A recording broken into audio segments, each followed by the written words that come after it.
because we want to invest in what works, right? Because essentially you have to waste money in order to know what works. We're being a bit more measured about how we spend those funds. But I think at the same time, you have to think about, okay, like if I do this and it takes 5 years, are you still going to be interested? When I was thinking about, okay, do I actually want to go into entrepreneurship?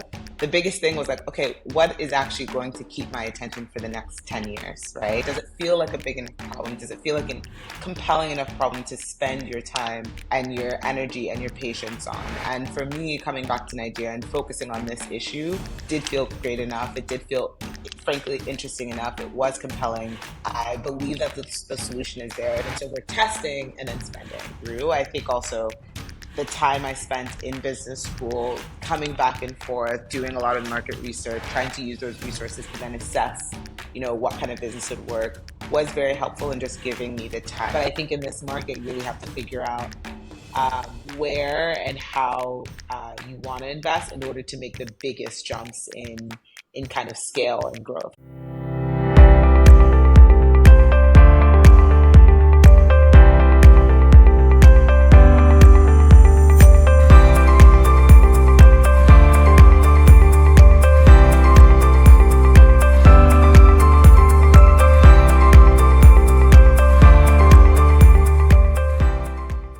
All right. Good morning, everyone. We have a very special guest on the show today. She's an MBA graduate of Harvard, but also the CEO of a company called Earthbound, dedicated to solving Nigeria's energy problems. But I'm not going to say much. I'm going to allow her to introduce herself properly. But her name is Chidalu Oyenso, and you are welcome to the show today. Thank you so much, Bunmi. Thank you for having me. Very excited to talk about my journey, our work at Earthbond, and all things energy or lack of across Nigeria. Okay, thank you for taking the time out to be present here. I know your schedule is very busy, but so without further ado, I'm going to start by asking you, maybe you could tell us about the problem in particular that you're trying to solve with your company. Yeah, so if you are familiar with the Nigerian energy crisis, it's a bit ever present, right?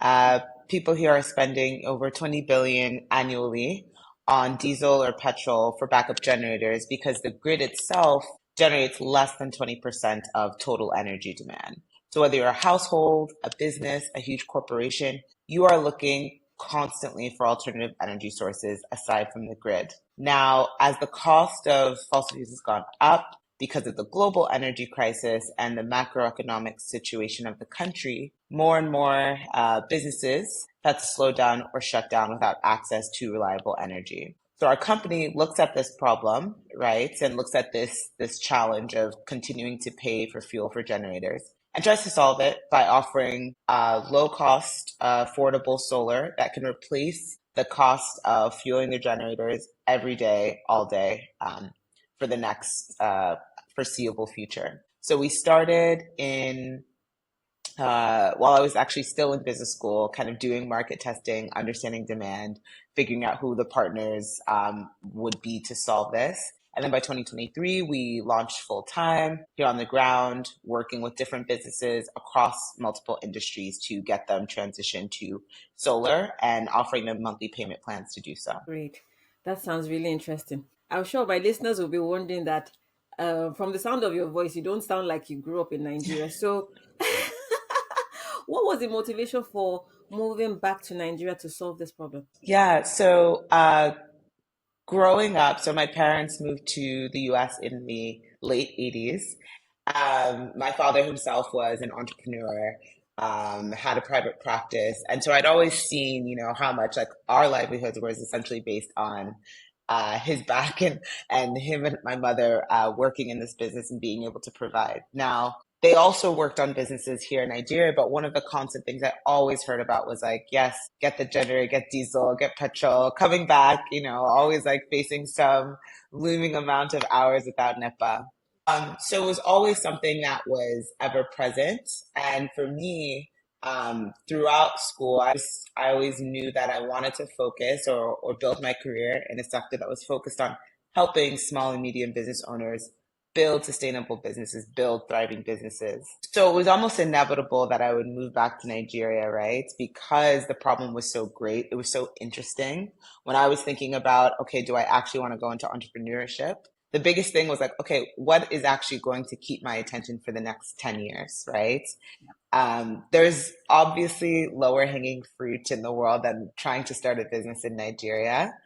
Yeah. Um, but I think at the same time, you have to think about, okay, like if I do this and it takes 5 years, are you still going to be interested? Does it feel like a big enough problem? Does it feel like a compelling enough problem to spend your time and your energy and your patience on? And for me, coming back to Nigeria and focusing on this issue did feel great enough. It did feel, frankly, interesting enough. It was compelling. I believe that the solution is there. It's just about, finding our way, finding our path, finding our footing to getting there. And so all of that together really compelled me to come back, work on the business, build it, and see it through. I think also the time I spent in business school, coming back and forth, doing a lot of market research, trying to use those resources to then assess, what kind of business would work, was very helpful in just giving me the time, space, and resolve.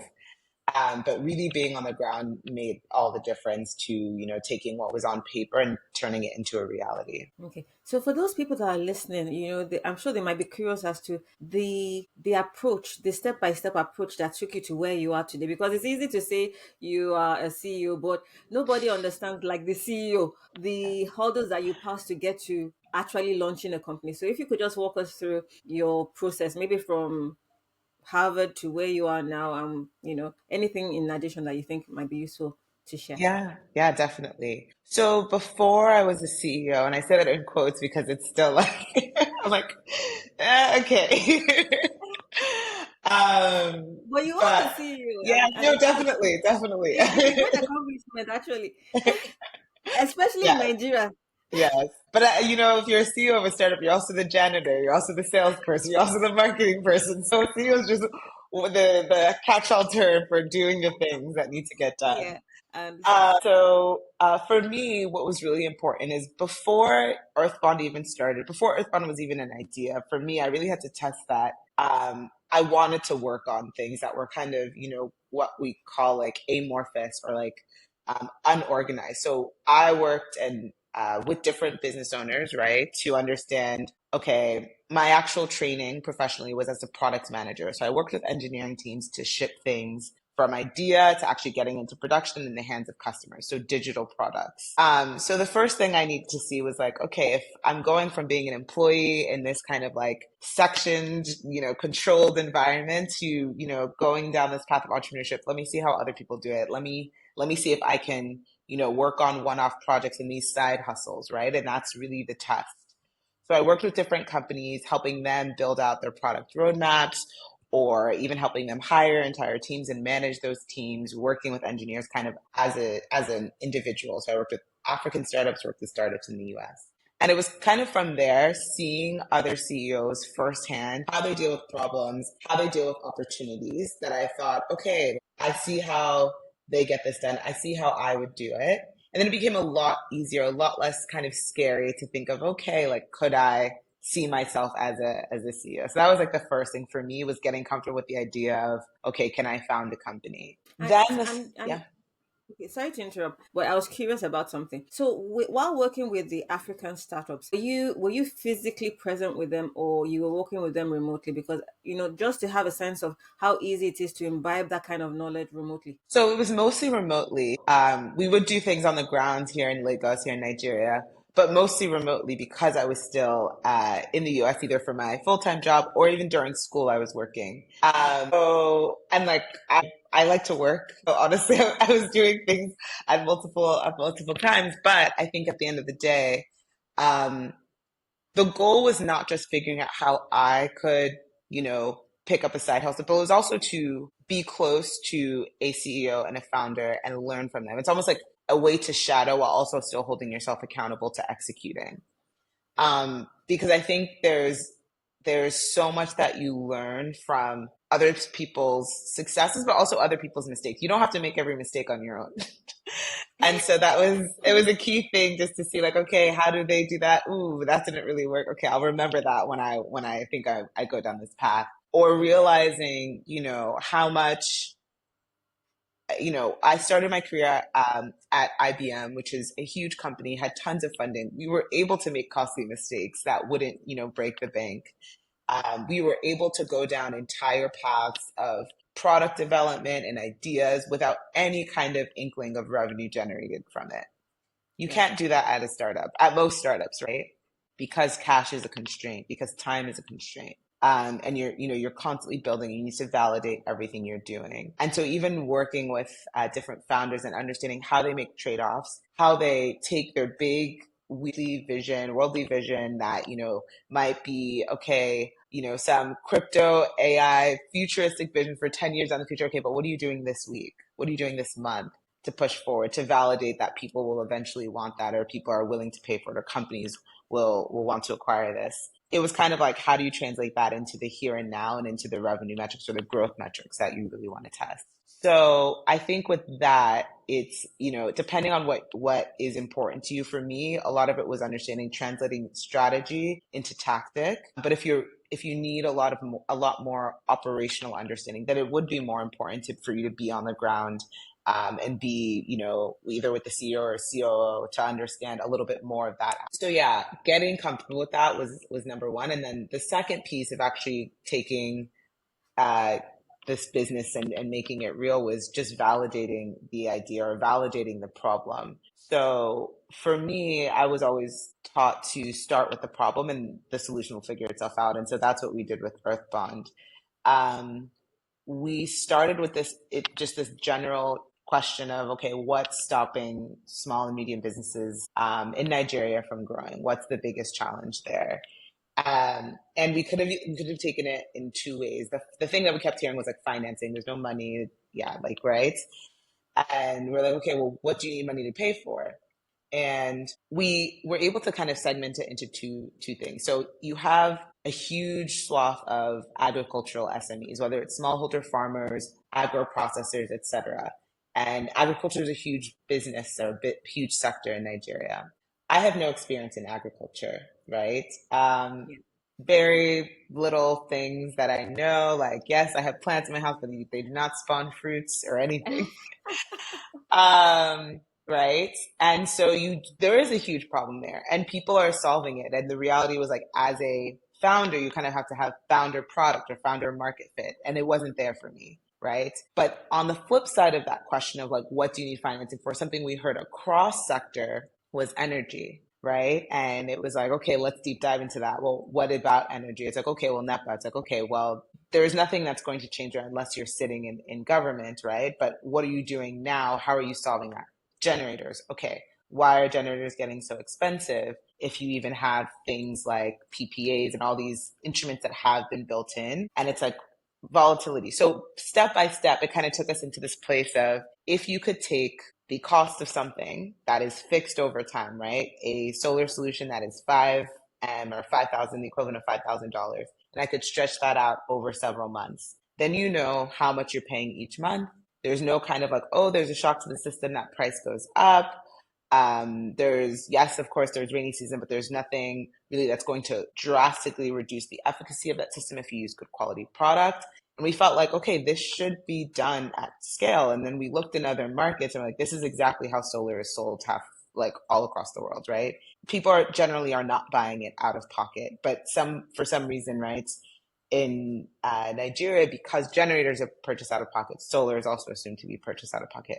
But providing that financing is a huge unlock. So because my background was in fintech, it made sense that, okay, this is not just a financing piece, it's combined with the actual product and combined with actual energy. And that's really how we got started. But we really started with the problem and did like a cycle of just, let's dig deeper, let's understand why, let's understand why, let's understand why. And if we could solve these answers or provide answers to the whys, then it really helped us form like what our introductory solution was, and so that's where we are today. Wow, great. Thank you for the detailed response. So, what role does tech play in solving this problem? Yeah.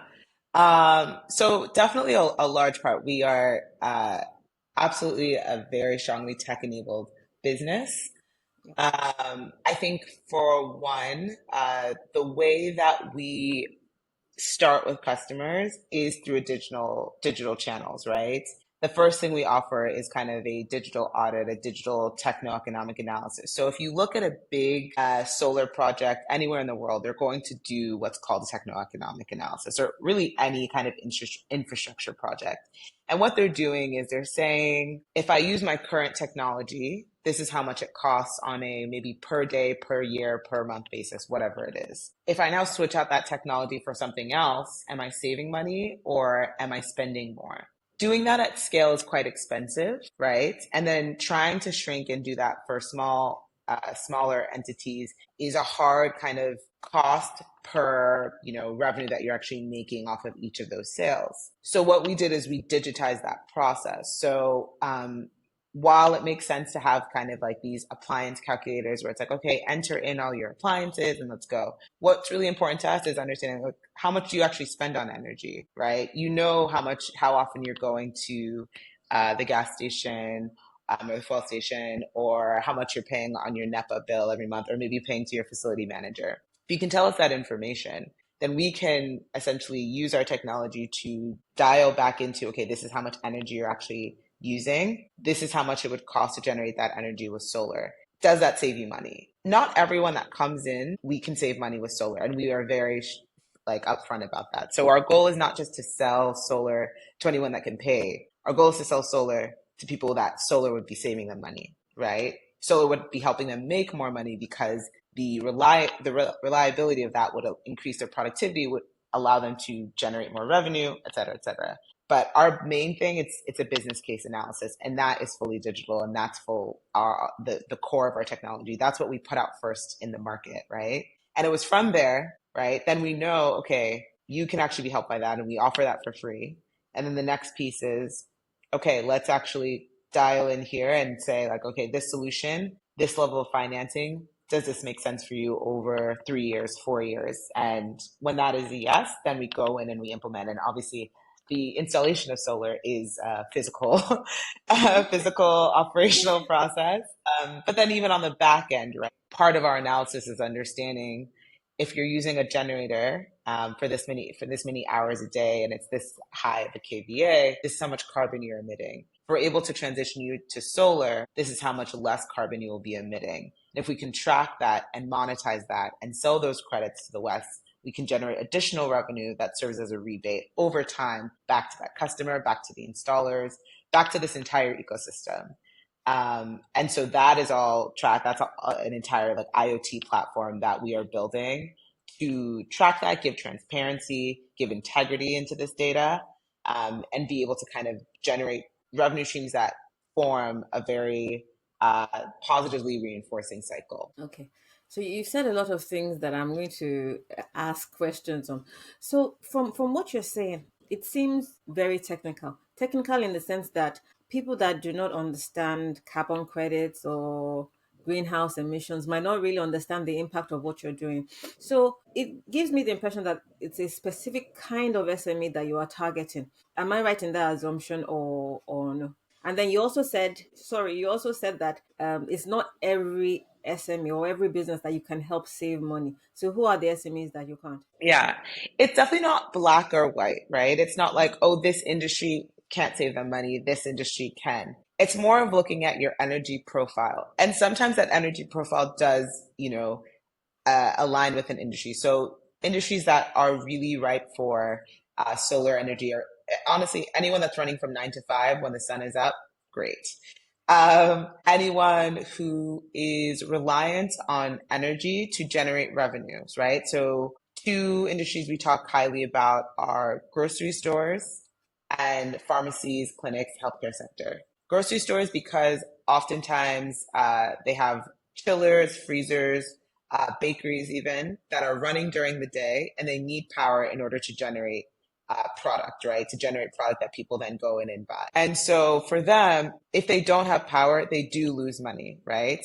So they have to run their generators. So they're spending a lot. And so if we are to come in and implement solar, maybe the upfront cost is too high, but if we can break that down over time, great, we have a match. Pharmacies as well that have drugs in their freezer or in their refrigerators, or even have labs running in the back. they have UPSs lined up. They are using energy to then run tests or using energy to store insulin in the back. So all of those things, right, that becomes right for us to help them save money on energy. Now, businesses that are a bit harder for us to really identify true savings might be, not grocery retail, but maybe like fashion retail, because I'm sure there are times that you've gone shopping for like clothing and light is out, but it doesn't really stop you from picking out Yeah. something. You're just like, okay, let me just stand in the sun a bit, right? Because Yeah. nothing is really stored there. The worst case Mm-hmm. scenario is the POS and the Wi-Fi connectivity, which at the end of the day, the person will hotspot to their phone to make it work, Yeah. right? So there's levels to it where that person might want solar, and we do get requests in, but we are honest about like, okay, but do you even run a generator today? Has the fact that there's no light impacted your business in a way that now it makes sense to spend? And a lot of times, right, in those cases, they might say, no, but I want this. And it's like, okay, but we really need to think about the ROI of this. If you get this, does it positively impact your business as much as it's going to make a dent in your wallet? And our point is not to discourage. At the end of the day, we want everyone to have access to as much power, renewable energy as they can.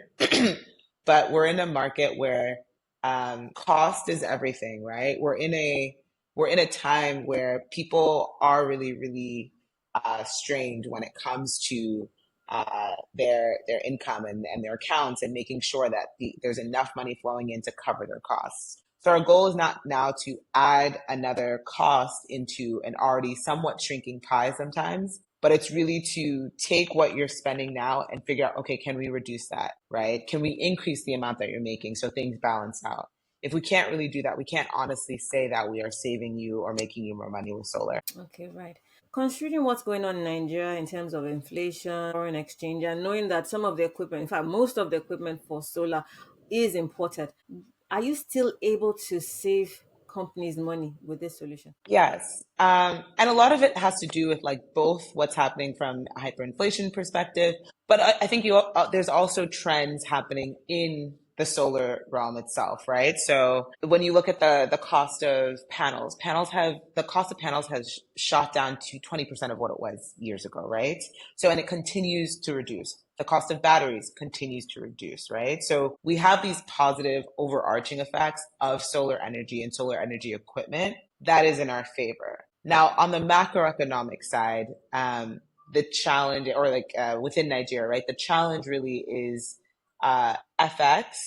And for us, what that means is, if you think about, a solar loan, right? Or if you think about a solar subscription, any company that's offering that needs funds in order to then, allow to pay for equipment, and then the person can be paying them and use that revenue to then pay back your debtors or your investors or whoever. Now, if you take those funds in USD, for example, either you need your end customer to be paying you in USD at a fixed rate so that your books balance out at the end of the day. Yeah, But we're focused on a lot of domestic businesses, right? That are not getting their customers are not paying them in USD. So how could they pay us in exactly. USDs for us to then pay Hmm. back someone? So for us, it's really important to partner with local currency lenders, right? People who will fund in Naira, right? And of course, there's always going to be constraints. There's always going to be thoughts on, if the interest rate goes up, how do we manage that? But for us, it's really important to get fixed interest rate, local currency financing. Oftentimes, our aim is to find some level of subsidization of blended finance. But even without that, being able to not create more shocks in a business here is so important, right? Being able to say that your bill is going to be 80K every month for the next 4 years, even if 80K is a lot for a business, or if 800K is a lot for a business, because we work with a range of businesses, the fact that you're like, this is not going to change. It's not going to be in a month. This bill came to pass and diesel subsidy has somehow like, or, Yeah, or like such a, so like that yeah, alone is a value add, right? Especially to businesses where one of the biggest uh, weapons you can have is just stability. So being yeah. able to offer that stability is really important. And once you can even offer that stability, then even the math that you're doing makes more sense. Because when I say this is going to be, you know, 100K every month, then you're like, okay, we make 100, we can pay that. We make 500K every month, we can pay that. We make 10 million, we can pay that. Versus, okay, it's 100K this month, but next month we'll see what the naira is, and then maybe it'll jump to Yeah. 500K, and then you're going back to market trying to figure out, okay, we have to actually scrap the solar solution and go back to petrol because so it's about giving stability, so that you can make the thoughtful decision about, okay, is this cheaper today and will it be cheaper in perpetuity or as long as this subscription lasts? Yeah. Okay. And do you think you've achieved product market fit now? And if not, and if yes, how did you achieve it? I think we're too early for product market fit. I think like it's kind of like I think we've definitely achieved or perceived problem market fit. I think without question, uh, this market needs a financed energy solution in order to thrive, right? And I think at the end of the day, businesses want this. I think the challenges that you raised about how do we increase the pool of financing so that we can hedge these macroeconomic shocks is where we are really looking for that product market fit, right? I think we are very close, but there's a couple of components that as a startup, we are still figuring out in order to get us there. I think what we really need to hamper down on are our partnerships throughout the markets, who we are working with and how they're working to see this to fruition. So yeah, I think that's what I would say. I know that PMF is like the magic thing. But I think, What's PMS? oh, sorry, like product market fit. So Okay. like people write like blog posts on it, like, yes, this is how, but I think it's always like hindsight is 2020. So I think Yeah. when we are there, it will almost be like a, oh yeah, we got there last year and I'll be able to say it. But right now I'm like, we might be, I think we're ever so close, but I'm like, I personally will not feel comfortable saying that until almost we've gone through our next shock and I still see the growth that we're seeing now, right? So like once we really have clamped down um, the full benefits for all the key industries we have on our roadmap, the key products we want to put out, the key ranges of financing that we want to offer, then I'll be like, yeah, we're good. But I think we're still figuring out some of it. Yeah. Okay. And how would you describe your revenue model vis-a-vis the ecosystem in which you operate in? Yeah. So I would call us a bit more of a broker, right? Of, this one-stop shop, right? So we're bringing together the financing, the installers, the carbon credits, right, to help small businesses. And so we are working for them in order to get them the best solution at the right price, given their needs. And then to each of the parties that we partner with, it's really about being a low cost acquisition route. So the banks that work with us, and the financiers that work with us, we're giving them this trust that all of our customers are vetted, they are registered businesses. We've, been able to do the review of their books. We understand and truly believe that they will be in strong business for a good long time and can pay this back. And we're lowering their cost of acquisition. For installers who they themselves don't have the capacity to now do this credit review or do this kind of analysis or even like this market acquisition efforts, we're offering them, profitable business that they otherwise could only, afford to market to, high net worth individuals or, fight for contracts either from the government or multinational corporations, right? So how do we help everyone serve this middle mass and these small medium business owners that are, do have the potential to thrive, are surviving very well even now, right?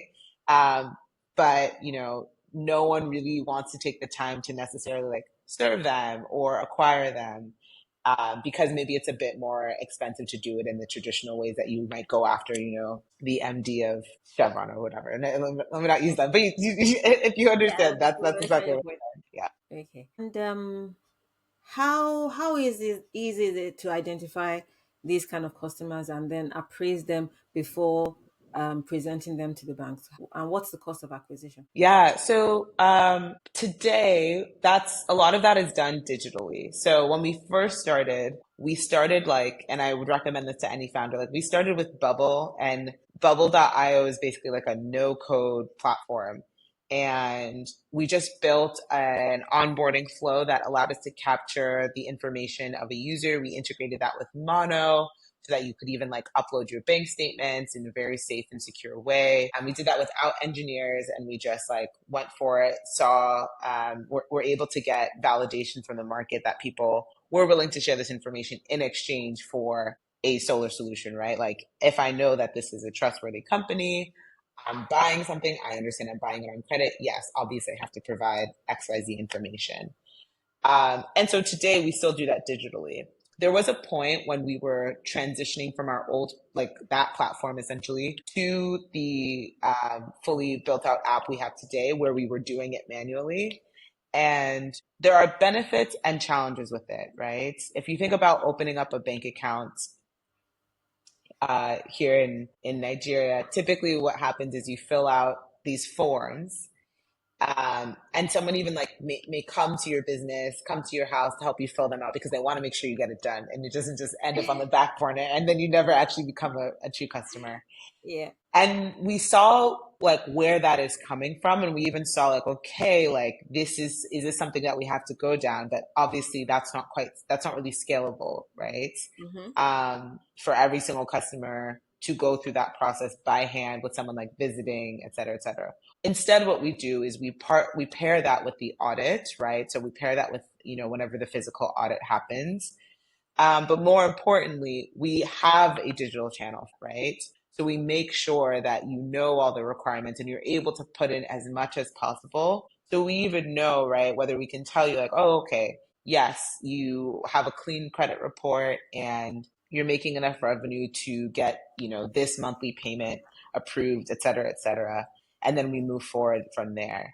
I think that's still some of what we are trying to balance is trust and efficiency, right? In some ways, it's interesting. Some people really do find, or what we find is that some people and business owners see what's online, and that feels more official. Like some people feel more comfortable putting their information into a form. Some people would rather tell a person. Some Right. people don't want to tell a person, right, that they don't know their Mm-hmm. information. They'd rather put in a form because at the end of the day, you can screenshot, be like, this company did this, da da da da Yeah. da.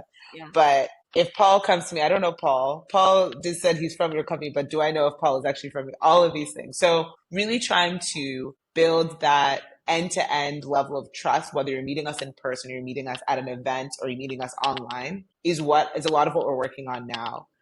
So up until this month, we didn't even have any marketing staff. And so part of the main reason we're like, okay, we need this is because we want to make sure we have a cohesive brand and level of trust across all of our channels, in person, online, at an event, through a channel partner, through a referral, and all of that is cohesive. Even more that than, just being able to amplify our voices, just like, no, even where we exist today, can we maintain that level of brand trust across the board?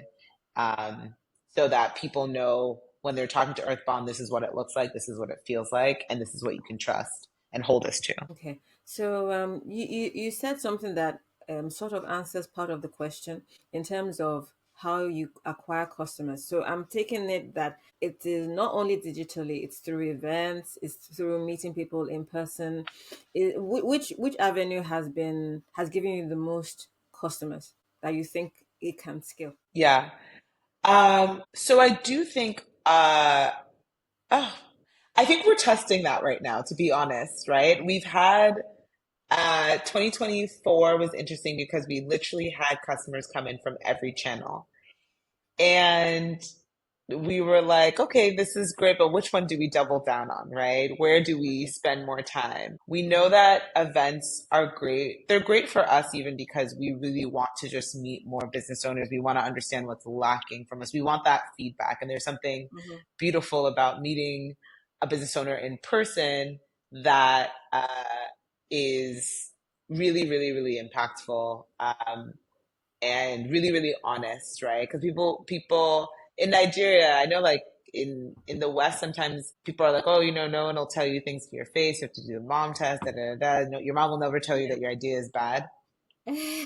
Business owners will tell you. They'll be like, this Yeah. thing won't work. They'll tell you that this thing won't work because this and Especially that. Nigerian business Especially, owners. they don't shy back. Like They're not they're shy. looking forward to telling you this won't work. So it's actually very, very, for an early stage business where like we are following the market, right? Like we're not trying to be a hammer looking for a nail. We're trying to find the nail, right? We're trying to identify like, okay, like we're doing this financing with this partner.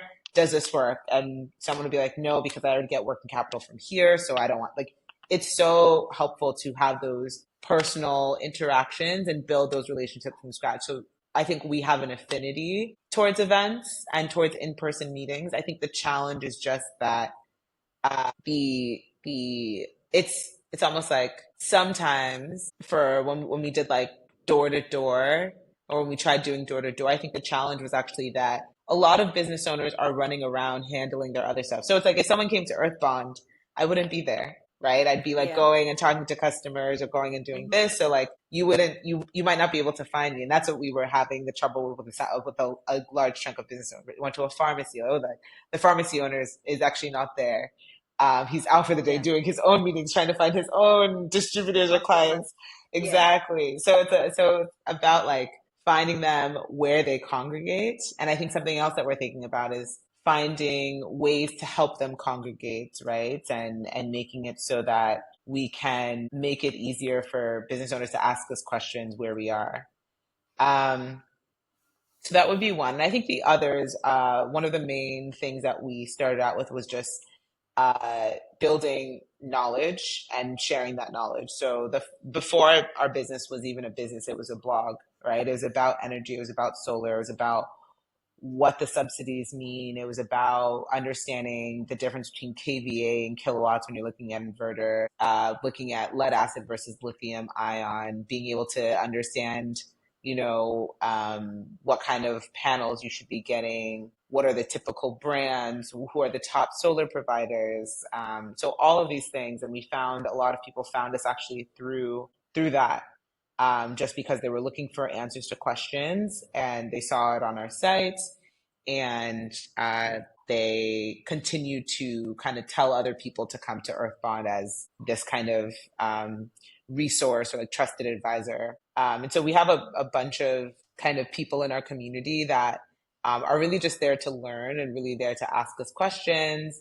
And I think we very, very, very, very much value that aspect of what we've been able to build and want to continue building that up. I think in the next couple of months we'll be, as you were saying, like a lot of people don't think about carbon credits and frankly it's an expensive investment. But something that we're trying to do is actually lower that cost of entry or lower that barrier to entry of like how can Nigerians tap into this market without taking on, the 50,000, 100K, 200K USD investment in it, right? For us, all of these kind of ways that we interact, it's about being not just trying to get someone to be a customer, but understanding how do we fit into the ecosystem? How do we help people fit themselves better into the ecosystem? And then move forward that way. And it's great if a sale, it's amazing if a sale comes out of it, but even if it doesn't, right, still helps our business overall kind of make the impact that we want to see. Okay. And so for businesses that are not into sustainability, for instance, but by default are saving um their utilization of energy or their carbon footprint, for instance. For a lame person, how do you help them understand the carbon market and the potential revenues that can be gotten from there? Because it's something really new in Nigeria and I dare say Africa. Mm-hmm. Yeah, so I would think about it as a private market subsidy, right? If you think about um, yeah, like a tax break, right? If you are to, and I'm trying to think of the tax breaks that currently exist, but anyways, if you install solar, and I say, okay, if you install solar instead of using your generator, I'll give you, 5,000 naira for every kilowatt hour produced. Now, what is that going to look like if you make that trade off for a month?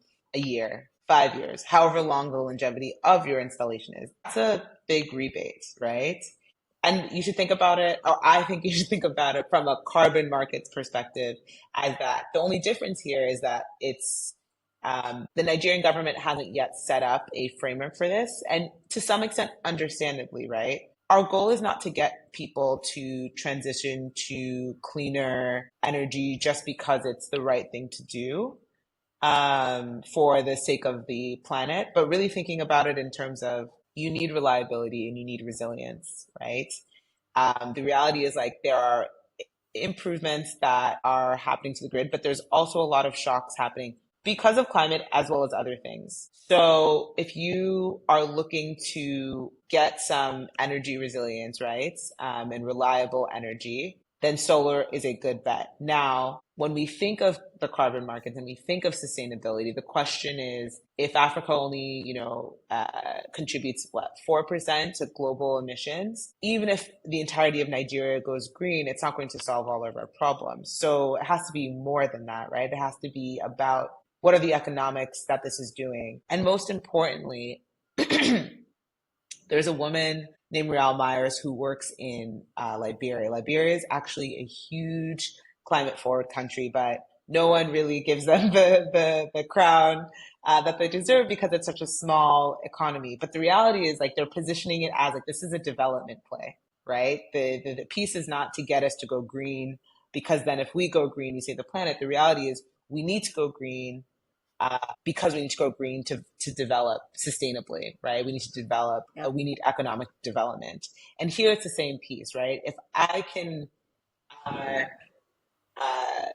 generate climate funding to go towards economic development, right? To go towards powering productive businesses that are going to generate income, that is going to generate jobs, that is going to generate economic prosperity. That is the key, right? So even when we talk about carbon credits, our carbon credits have aspects of social impact tied in, right? If we transition a law firm, not to say law firms are bad, but a law firm versus a grocery store in a place that is otherwise a food desert, or a hospital in a place that has low access to health facilities, or an agro-processor or an agro-processor, or someone along the cold storage chain. These things have knock-on effects, right? It's not just the solar. It's about, okay, what Yeah. does that energy reliability now provide? So when we think about climate or we think about carbon credits in these markets, they're not just looking at,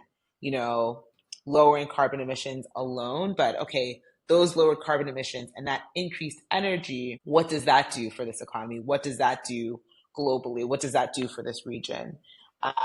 So I think that's what businesses should take away, right? Think about this as an economic opportunity for development, and development not just of your business, but of your region, of whatever the development goals are for you and for Nigeria. Okay. So as it stands now, can companies take advantage of carbon credits? Can they sell carbon credits now? Are we developed enough to be able to do that, or there's still a barrier to entry? There's still definitely a barrier to entry. And the way that we work at Earthbond is we're essentially offering it as a rebate, right? So if you come on board with one of our solutions, we will actually work to get you those the revenue from the sale of those carbon credits. So we work in the voluntary markets, right? So where we don't have a regulatory body governing carbon emissions here in Nigeria, or let's say the sale of carbon assets in Nigeria. Globally, right, there are companies that have to meet their net zero targets. Some like major ones, of course, are like Apple, Microsoft, Yeah. Google, right? And they purchase these carbon credits to help reach these net zero goals, right? And in some cases, they're purchasing it domestically, but oftentimes they're purchasing it internationally, looking at, okay, can I fund this solar farm? Can I fund this whatever decarbonization or carbon mitigation assets that exist? So that's where we're tapping into.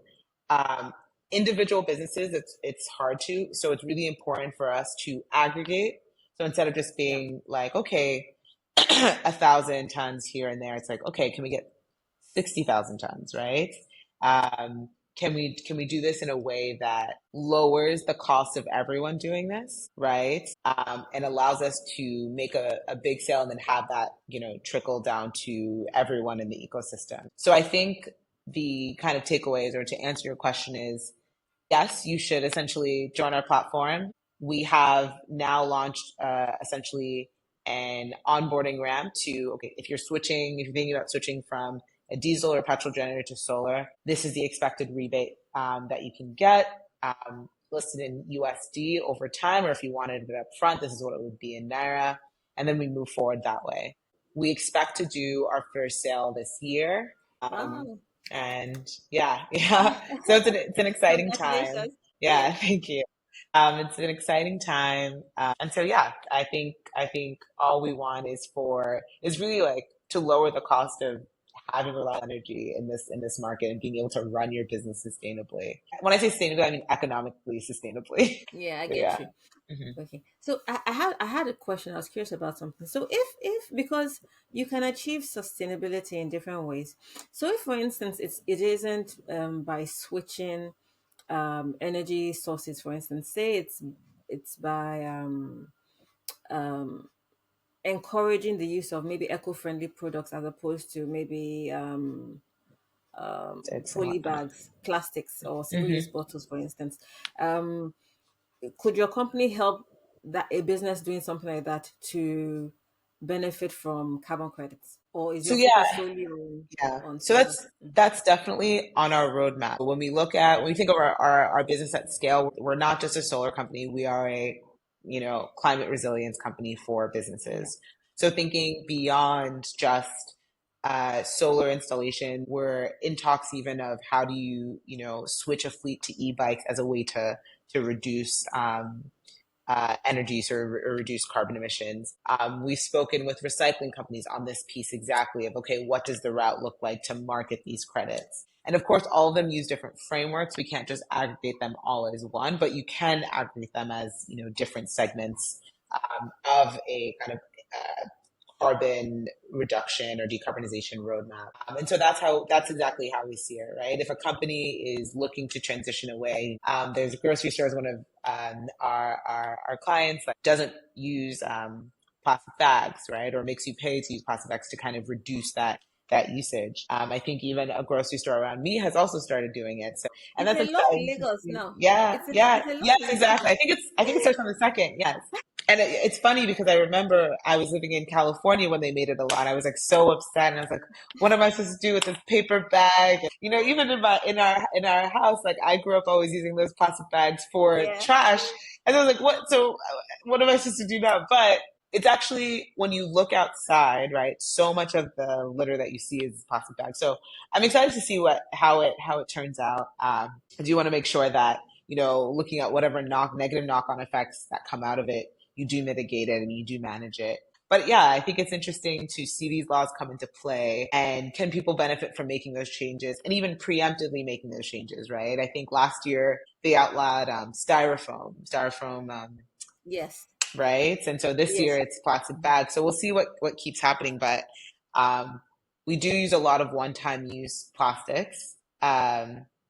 And there are a lot of alternatives. So I'm excited to see how that trickles down. And yeah, is there an economic benefit to preemptively making these transitions for different companies across the country? Wow, great. Okay, so still moving on the sustainability side for people listening, because I don't know if you're aware, I'm doing a series on businesses you can start with little capital, but not necessarily little technical know-how anyway. Well, because you must put in something, and there might be people wanting to start something in the sustainability line. So could you tell us some of the trends that you're seeing and maybe perhaps how people can plug in to benefit from this trend? Because I think it's becoming very popular now, climate change, sustainability, stuff like that. Yeah. Honestly, to any of the Nigerians that are thinking about this, I would figure out how to become a carbon credit project development consultant if you are interested in it.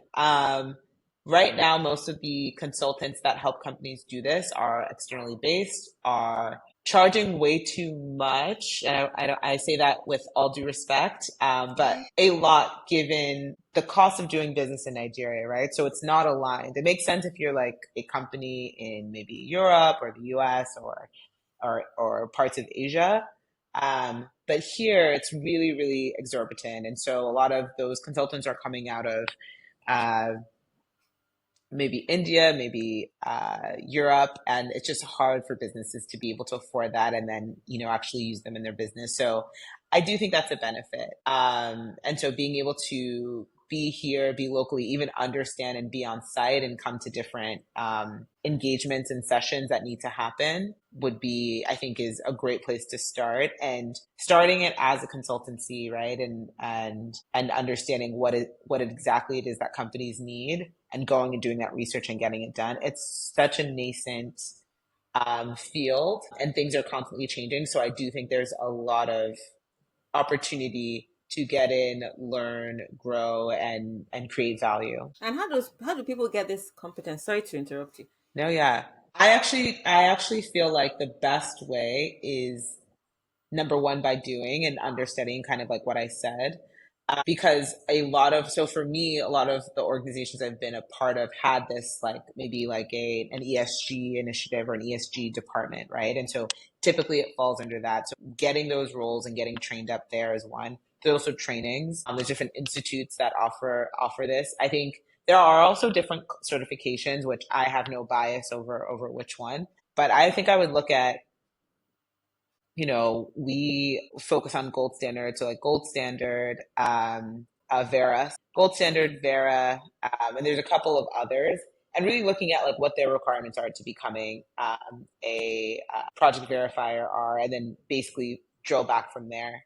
That's what I would say first. I think there's also companies in Nigeria that do this work. I'm forgetting the names of them right now at the top of my head, but they've been doing that for years, right? And they've been doing it for oil companies that have investors that are like, you need to, get your stuff together. Even before there was any monetary piece, it's like because even if within country, we don't really have as strict of guidelines or impetus for managing these sustainability goals and yeah, these climate goals. A lot of people have investors sitting on their board that are now governing these companies. Like, okay, well, we've invested money into this. We need to make sure that that our fund maintains this net zero or maintains this climate policy or maintains this carbon offset. So there's a lot of that has already been happening for years, that if you can tap into that and learn from that expertise, then you're in a good place. Yeah, I would say that that's the number one. I'm trying to think other things that you can do to kind of get started in this field. I mean, we have an affiliate program where we are, working with people who have always been interested in selling solar, and like they work with us to essentially sell solar and get referral fees and all of that. And that's probably a solid place to start, and then move into, how do you want to expand in the market? What other for the people and businesses you're talking to? What other challenges do you see them having, and how can you expand into that? I think a lot of the things about business are not just what can I sell for myself, but it's like actually what do people need? What do people Yeah. value? And then figuring out, okay, can I bring that value to them? Can I help create value for them? Can I help solve their problems? Both here and then think about it globally. Yeah. Okay. Okay. Moving back to the core of your business. So, how did you get the funding to start it? Would you describe it as a low cost? Did you require low capital because it's technologically driven, or was it capital intensive? And how did you fund or are funding your business currently? Yeah, so we were originally bootstrapped through 2023. And then in 2024, we finally started raising. And a lot of that was a bit mixed, right? So we did some grants, and then we had some VCs that were interested. Matica and Catalyst are both Africa-focused VCs. Catalyst that has a specific climate lens, and they, were able to kind of help us open up those gates of understanding. Okay, this is how you would go about funding. Here are different sources. Here are different VCs. Now, I think in knowing what I know today, there's pros and cons to fundraising. I think we definitely fundraise on the lower end of the climate spectrum, right? First of all, I have classmates that raise like $10 million, like in their pre-seed. And I'm like, wow, that's so impressive. But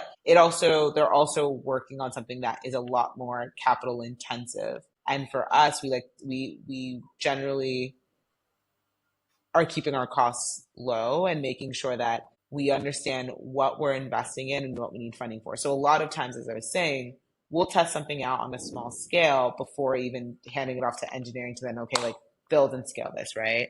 Because we want to invest in what works. We didn't invest in marketing because we weren't sure, like, okay, well, what channels really work for us, right? So let's test a little bit into each of these, and then when we figure out which one that aligns with us, then let's invest. Yeah. So I think instead of kind of taking a spray and pray approach and needing a lot of funding to doing that, right? Because essentially you have to waste money in order to know what works, and then going back to the market, we're being a bit more measured about how we spend those funds. And so we're testing and then spending. Okay. Um, which is sometimes like I think from a VC angle, like the thought is okay, you raise to then lower your time so that you can raise Mm-hmm. again. But I think in this market, you really have to figure out where and how you want to invest in order to make the biggest jumps in kind of scale and growth. Okay, but are you a solo founder or you have a partner? Yeah, I'm a solo founder. So started the business when I was in business school. And I think the funny thing is like I've worked with different advisors and we've played around with it. And I still think like life would be easier if I had a full-time co-founder. Yeah. But I think, right, and I've worked with multiple people, but I think at the end of the day, I had this obsession with, okay, I'm not going to start this business until I find a co-founder. But by the time I was like, but this business makes sense, if I can get it to a certain place, I think we should keep going. So I kind of changed my ultimatum on myself. Um, and surprisingly was able to raise. I think raising is easier with the co-founder as well. I think there's a lot of things that are easier with the operations are Yeah. easier with the co-founder.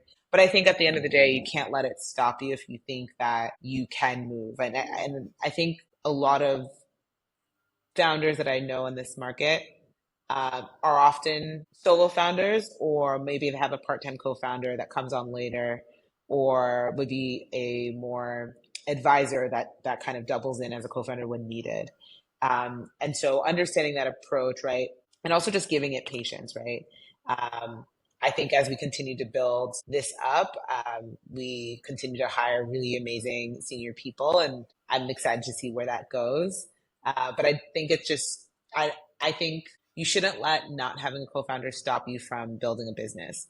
I do think you'll face some challenges in fundraising because people oftentimes don't necessarily, it's the same way like if you are part-time working on your project, it's hard for people to want to invest in you because like if you haven't Yeah. even fully invested in yourself, how can I give you money to now invest?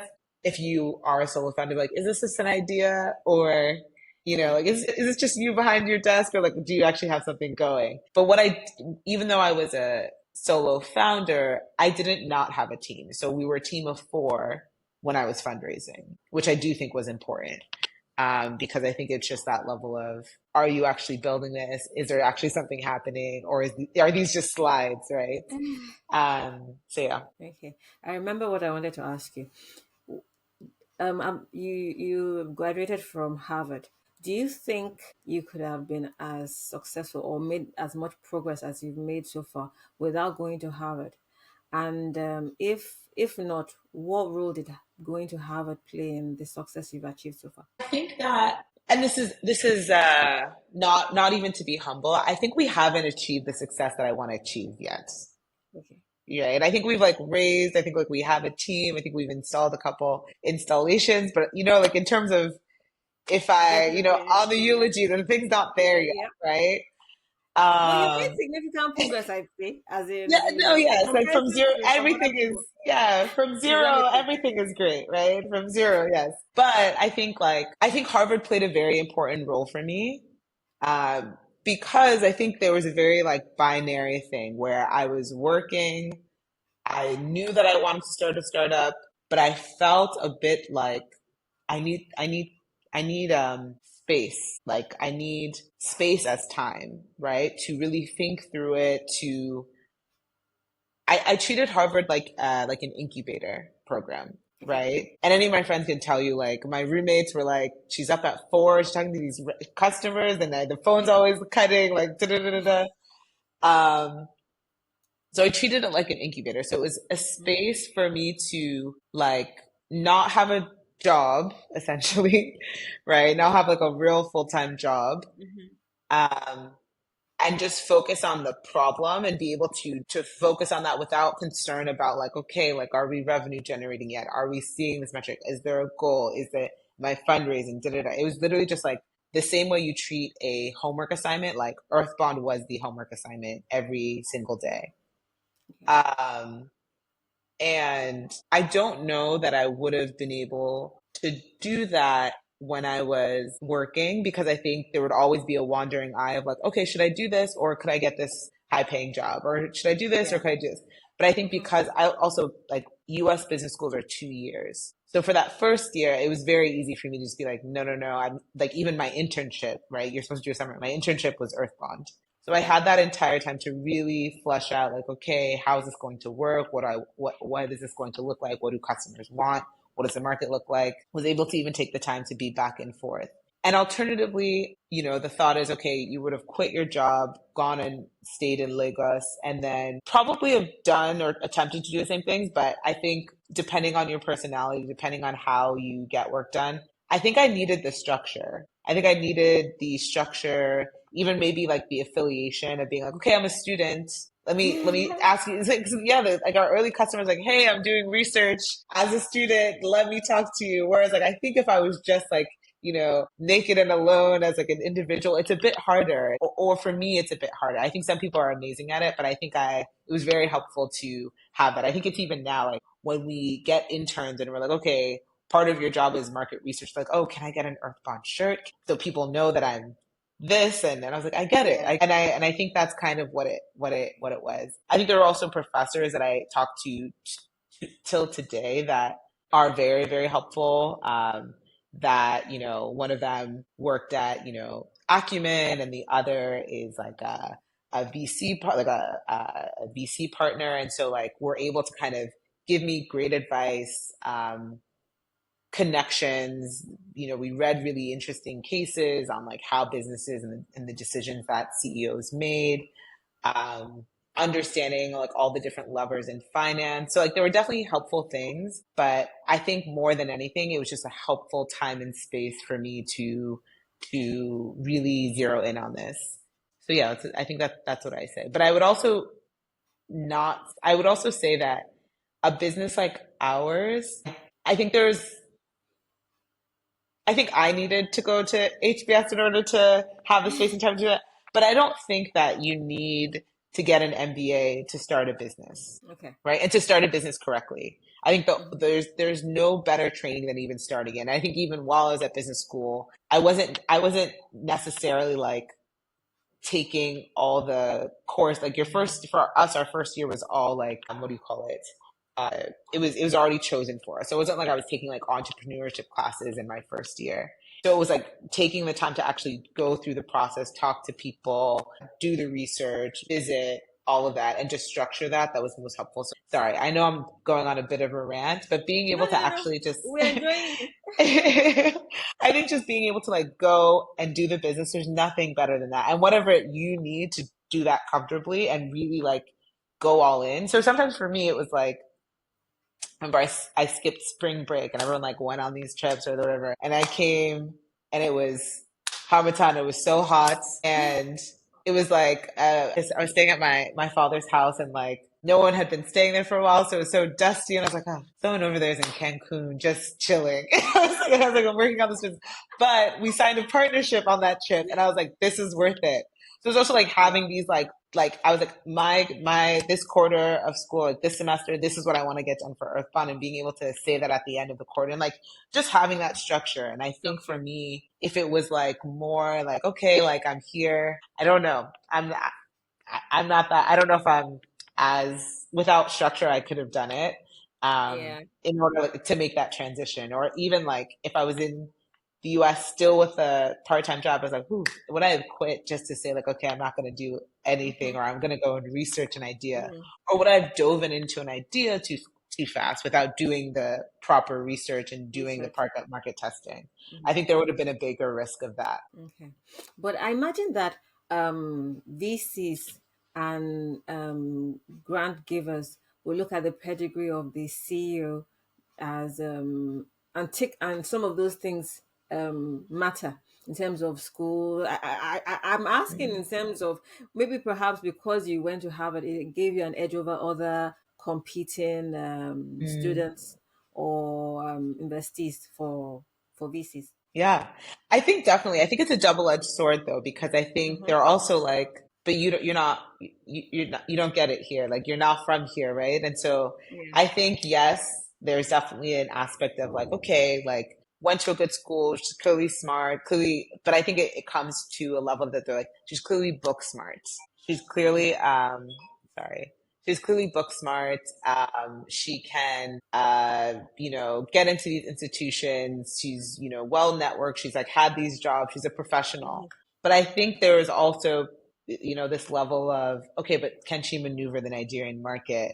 Mm-hmm. Working in the US is not like working in Nigeria. Starting a business in the US is not like starting in Nigeria. What you read in your class at Versus Harvard reality. is not the reality here. So like, I think there was also a lot of skepticism of like, Mm-hmm. okay, is this person just thinking like, oh, everything I read, let me come back and like do this and do that? Mm-hmm.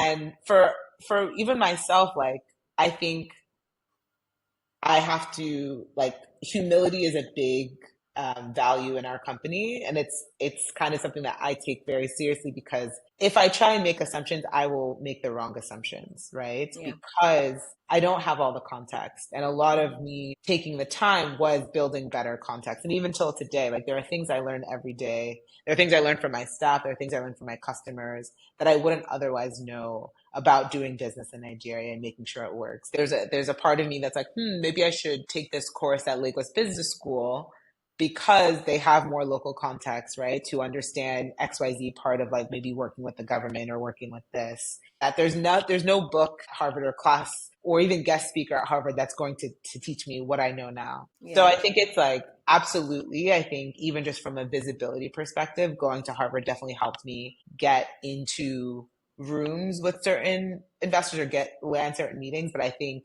there's also a level of like, okay, make sure you know your stuff because there's a whole graveyard of founders with the sparkling resumes and the Ivy League institutions that came and packed up and left because they're like, ah, I can't do it.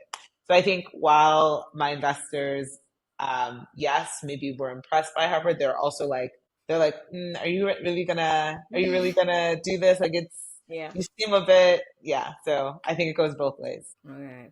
Okay. So, how do you achieve work-life balance, considering everything? Because clearly, you seem to be a workaholic.